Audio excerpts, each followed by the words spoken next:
آپ کے سلام کرنے پر آقا نے کوئی جواب نہ دیا۔ اس نے دیکھا کہ بادشاہ پریشانی کی حالت میں بیٹھا ہوا ہے۔ ان کا عام معمول تھا جب حضرت حکیم لقمان رحمت اللہ گھر تشریف لاتے تو آقا آپ کی حکمت بڑی باتیں سنتا رہتا تھا۔ سارا دن کے کام کے بارے میں پوچھا جاتا تھا۔ حکیم لقمان رحمت اللہ نے دیکھا کہ بادشاہ آج خاموش بیٹھا ہے۔ حکیم لقمان نے بادشاہ کو پوچھا، جناب کیا معاملہ ہے؟ بادشاہ نے کوئی جواب نہ دیا اور منہ لٹکائے دیکھتا رہا۔ حضرت حکیم لقمان رحمت اللہ نے پھر پوچھا تو بادشاہ نے اپنے چہرے کا رخ موڑ لیا۔ جب حضرت حکیم لقمان نے یہ دیکھا تو آپ رحمت اللہ نے اصرار کرتے ہوئے پوچھا، آقا کیا بات ہے؟ اگر میں آپ کا دکھ ختم نہ کر سکا تو کم از کم آپ کے دکھ میں شریک تو ہو سکتا ہوں۔ مالک نے جب یہ بات سنی تو اس نے سارا قصہ آپ کے سامنے پیش کر دیا۔ آپ نے کہا، مجھے یقین ہے کہ اللہ تعالیٰ نے مجھے علم و دانائی سے نوازا ہے۔ میں اس شرط کا کوئی نہ کوئی حل ضرور نکال لوں گا۔ آپ نے مالک سے کہا، جب وہ دوسرا فریق آپ کے پاس آئے اور آپ کو شرط پوری کرنے کا کہے تو آپ کہنا کہ مجھے بتاؤ کہ میں نہر کے دونوں کناروں کا درمیانیہ پانی ختم کر دیا، جس طرح نہر کا پانی جا رہا ہے میں اس طرف سے پیوں۔ ظاہر ہے کہیں کا کناروں کا درمیانہ پانی پیوں تو آپ کہنا آپ نہر کے بہاؤ کو روکو، میں نہر کا پانی پی لیتا ہوں۔ وہ نہر کے بہاؤ کو نہیں روک سکتا کیونکہ یہ قدرتی نظام ہے جو اللہ کے سوا کوئی نہیں کر سکتا۔ مالک کو یہ بات بہت پسند آئی۔ اس طرح اس کے دل کا بوجھ ہلکا ہوا اور وہ چین کی نیند سو گیا۔ جب صبح ہوئی تو دوسرا فریق آیا اور کہنے لگا، اپنی شرط پوری کرو۔ اس کے کہنے پر مالک نے پوچھا، میں نہر کے کناروں کا درمیانہ پانی پیوں کہ بہاؤ کی طرف سے؟ دوسرے فریق نے جواب دیا، نہر کے دونوں کناروں کا درمیانی حصے کا پانی پیو۔ اس پر مالک نے کہا، ٹھیک ہے، آپ نہر کے بہاؤ کو روکو تاکہ میں نہر کا درمیانہ حصہ کا پانی پی سکوں۔ یہ سن کر دوسرا فریق بولا، یہ کیسے ممکن ہو سکتا ہے میں نہر کے بہاؤ کو روک سکوں؟ مالک نے جواب دیا، اگر آپ پانی کے بہاؤ کو نہیں روک سکتے تو میں پانی کیسے پیوں گا؟ اگر آپ یہ کام نہیں کر سکتے تو ہماری شرط بھی ختم۔ اس طرح یہ شرط ختم ہو گئی۔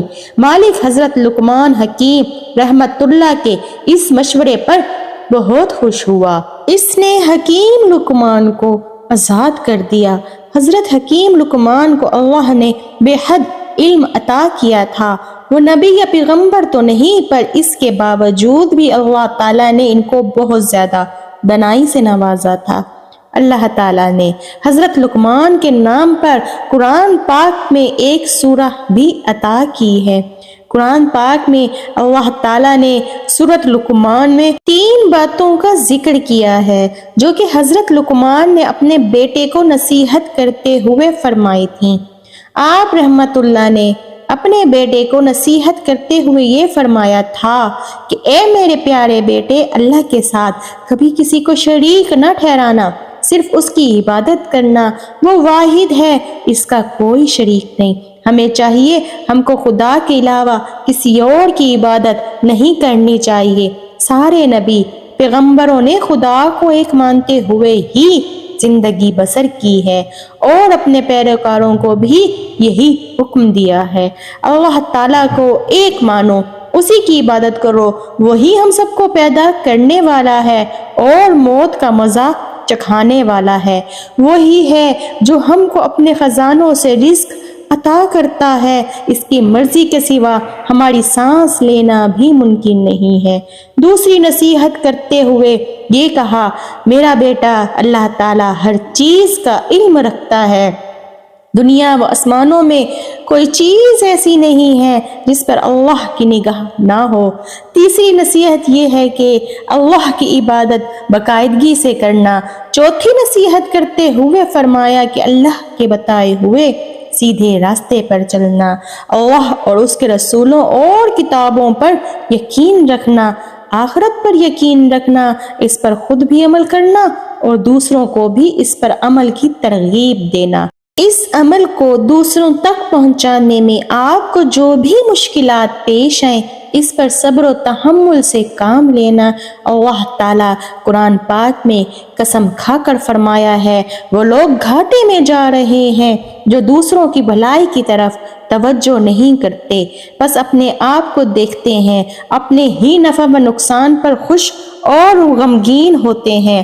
بس وہ لوگ نیک ہیں جو مجھ پر ایمان لائے، نیک کام کریں، دوسروں کی فلاح و محمود کے لیے فکر کریں، دنیا پر چلتے ہوئے جو بھی مشکلات آئیں ان پر صبر کریں۔ حکیم لقمان اپنے بیٹے کو نصیحت کرتے ہوئے فرماتے ہیں کہ کوئی ایسا کام نہ کرو جو آپ کے اندر تکبر پیدا کرے، لوگوں سے نرمی سے پیش آؤ، ان کے ساتھ منہ پھیر کر یہ تکبرانہ رویے سے پیش نہ آؤ، زمین پر اکھڑ پر نہ چلو، کیونکہ اللہ تعالیٰ زمین پر اکڑ کر چلنے والوں کو پسند نہیں کرتا۔